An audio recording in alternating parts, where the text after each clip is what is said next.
Yellow moong dal, which has a nutty, creamy texture when cooked, is part of our Indian heritage used in cooking for centuries. This lentil is easily available at many grocers and makes for a budget-friendly meal suitable for vegans too. For this recipe, I have soaked 1 cup of yellow moong dal overnight, and as you can see, this has now doubled in size. This recipe will serve 4 people and usually takes 30 minutes to make. Place a pot on low heat and add in a 1/4 cup of sunflower oil, 1 tablespoon of butter ghee, 1 onion finely chopped, and 1 teaspoon of whole jeera seeds. Then allow this to braise until the onions have browned. In a bowl, strain out the yellow moong dal, add in 1 teaspoon of red chilli powder and a 1/4 teaspoon of turmeric powder.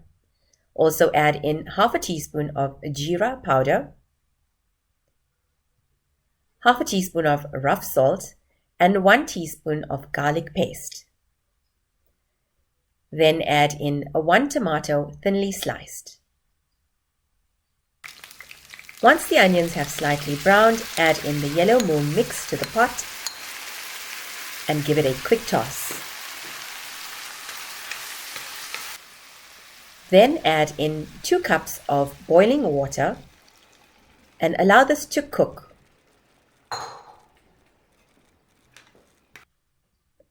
The moong dal will be cooked once all the water dries out and is soft and mushy. This will usually take about 30 minutes. Before serving, add in some freshly chopped mint, and this gives the dish a lovely aroma. Simply delicious. Serve this with parathas and rotis. Don't forget to like, comment, and subscribe to my channel for more amazing, easy recipes.